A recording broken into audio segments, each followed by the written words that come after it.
Comisión de Seguimiento y Monitoreo de los Decretos Leyes de Reparación Étnica,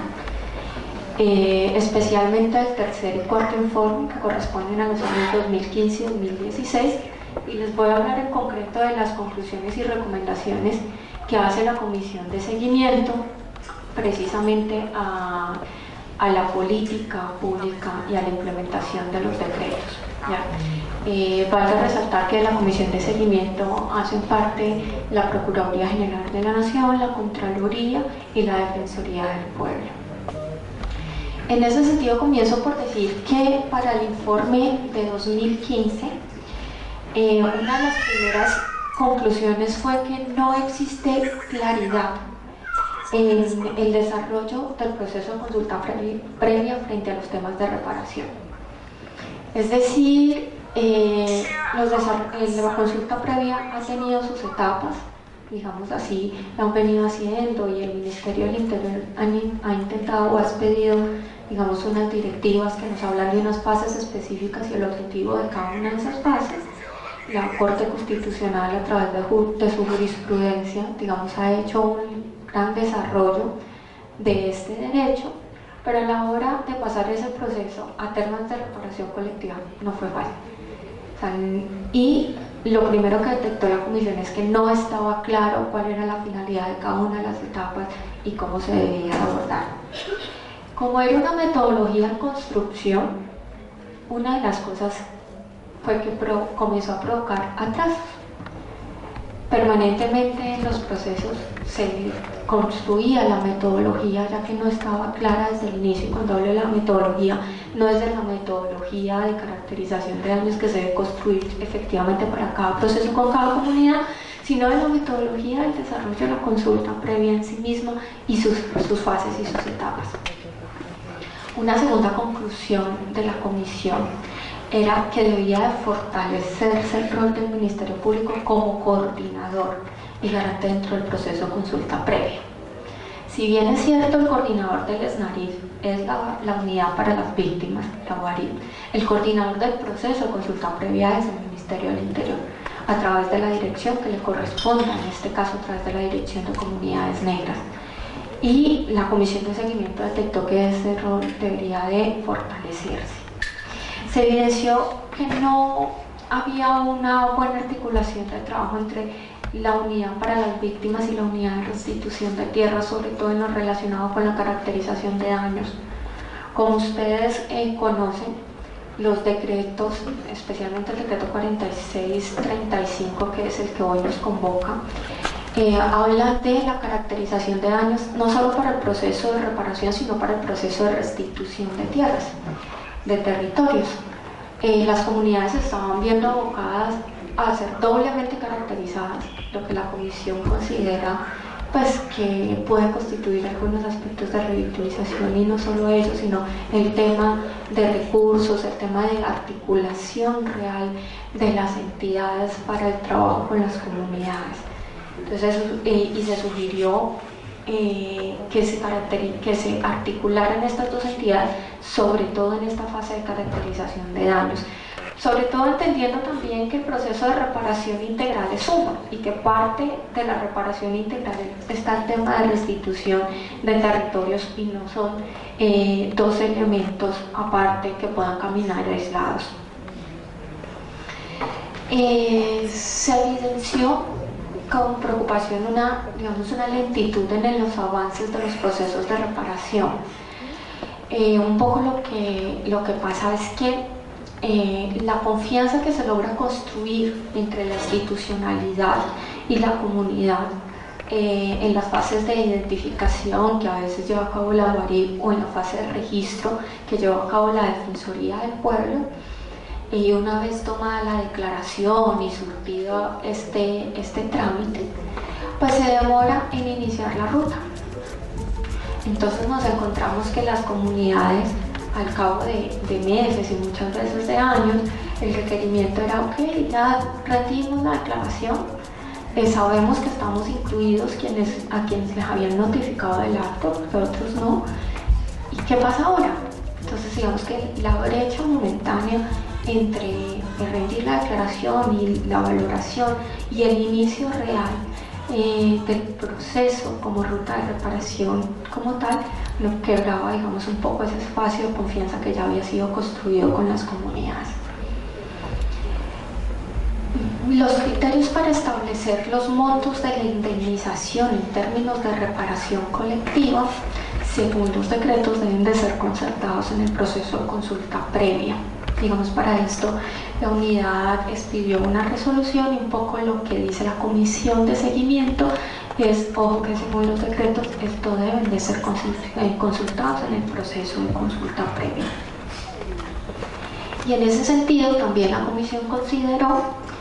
que los criterios tenidos en cuenta para fijar esos montos no satisfacían plenamente lo requerido por los decretos, y así hizo un llamado a que los criterios deberían de obedecer a la naturaleza y el impacto del hecho victimizante, el daño causado, el estado de vulnerabilidad actual de la víctima con ese enfoque diferencial, y que la unidad podría tener una interpretación un poco limitada o restrictiva frente a este tipo de criterios, que por tanto estaba teniendo en cuenta el criterio poblacional y la existencia de niños, niñas y adolescentes víctimas, pero dejaba de un lado los otros criterios ya mencionados. Para el informe de 2016, digamos que las conclusiones vienen en la misma línea, algunas fueron reiteradas en este sentido, y una de las, digamos, de esas conclusiones un poco nuevas y preocupantes fue que se determinó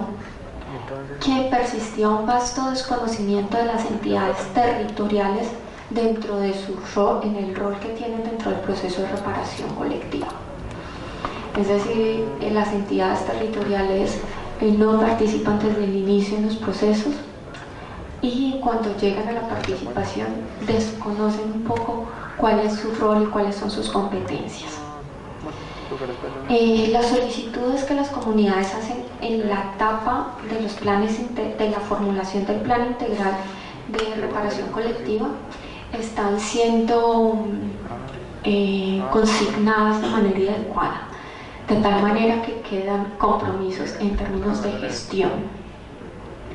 lo que hace que carezca, digamos, de una acción reparadora de fondo el compromiso como tal. En materia de garantías y eficacia de derechos, hay que tener presente que la real reparación integral se va a lograr en la implementación de los planes integrales de reparación y no solo en la protocolización de los mismos. Y esto es una cosa, digamos, que aún muestra un poco más en la etapa en lo que realmente está el proceso de reparación, porque un poco las cifras están dadas en términos de se han protocolizados tantos planes integrales de reparación colectiva. La pregunta real y de fondo es cuáles planes integrales de reparación colectiva se han cumplido, se han implementado realmente, o cuántas de esas acciones se han implementado, bajo el entendido y la consideración, evidentemente, que todos esos planes tienen unos tiempos y las acciones de reparación se deben de ir cumpliendo en esos tiempos, y demás que serán, digamos, progresivas, evidentemente, por todo lo que implican, pero que realmente el proceso de reparación se garantizará una vez se efectúen las reparaciones realmente. Y la forma como están siendo redactados esos acuerdos en los planes integrales de reparación colectiva, así que se protocolizan en términos de gestiones y demás, está dificultando el seguimiento, el cumplimiento de los acuerdos, ¿no? O sea, si los acuerdos no quedan protocolizados de manera clara, la actividad clara, con un responsable o unos responsables determinados, en un cronograma determinado, con la asignación de un presupuesto, el proceso de seguimiento al cumplimiento de ese plan integral de reparación colectiva se va a dificultar muchísimo, y podríamos caer en un círculo redondo. Un tema de hago seguimiento, una cosa que no tiene todos los elementos de exigibilidad en términos de no hay responsables, ¿no? ¿Listo? Entonces,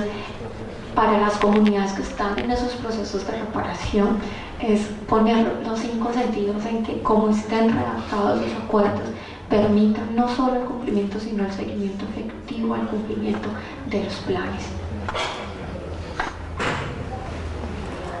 Al informe de 2016 reporta que la UARI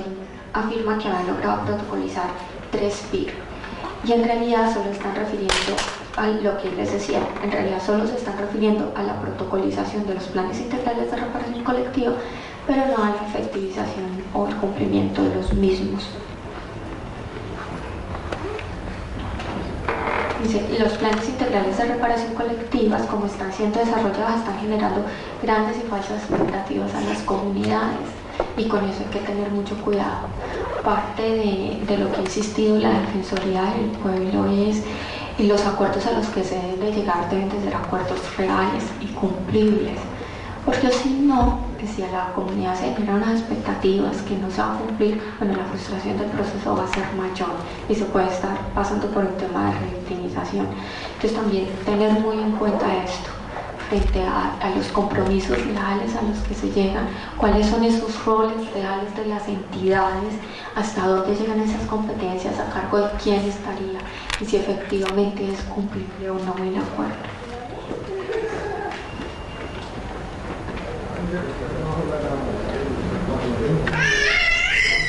Y un último punto de la conclusión del informe de 2016 es que para la comisión de seguimiento no está claro cómo se hace la vinculación al trabajo en los planes integrales de reparación colectiva de las personas que se encuentran en el exterior o por fuera de su territorio, pero que igual tienen la identidad cultural y el apego al proceso organizativo.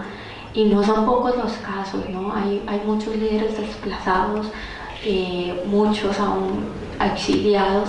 ¿Cómo estos líderes van a participar realmente de ese proceso en la construcción del plan integral de reparación colectiva, más cuando se está intentando reparar precisamente los hechos por los cuales ellos probablemente salieron desplazados o exiliados en su defecto? En ese sentido, la Comisión de Seguimiento también hace unas recomendaciones dirigidas a cada una de las conclusiones, y comienza diciendo que es necesario hacer un fortalecimiento, formación y sensibilización de los entes territoriales frente a su rol en el tema de reparación colectiva étnica, y permitir la participación de los entes territoriales desde etapas muy tempranas del proceso de reparación, precisamente para facilitar esa sensibilización y para que puedan comenzar a ejercer su competencia y tomar los compromisos que les corresponden de acuerdo a la misma. Es necesario que las comunidades cuenten con asesoría, orientación y acompañamiento permanente de las entidades garantes de derechos humanos y acompañantes en estos procesos a elección de la misma comunidad, pero es necesario que puedan caminar al lado de alguna de las entidades o instituciones acompañantes. El Comité de Seguimiento para la Implementación de los PIR tiene una función específica, que es precisamente esa: hacer el seguimiento a la implementación de los PIR. Por tanto, cosas como el presupuesto y el cronograma o el plan de trabajo para la implementación de las mismas no deben de ser cargadas a ese comité de seguimiento. Estos son temas que deben de desarrollarse y acordarse en el marco del proceso de consulta previa, no posteriormente. De ahí que la comisión sostenga la debilidad que hay en la claridad, cómo se establecen los acuerdos y el efecto que ellos tienen sobre las posibilidades de hacer seguimiento al cumplimiento de los mismos. Hay una cosa que muchos de ustedes tocaron ahorita en su intervención y que la Comisión de Seguimiento también resaltó, y es que el tema de resolver los procesos de titulación es muy importante y tiene un impacto directo en la efectivización de muchas de las medidas de reparación que se acuerdan en el Plan Integral de Reparación Colectiva. Por tanto, la Comisión de Seguimiento lo que ha dicho es que toda vez que el proceso de titulación colectiva constituye una limitante para la concertación de varias acciones reparadoras, aquel tema deberá de atenderse de manera prioritaria y efectiva por parte de las entidades competentes.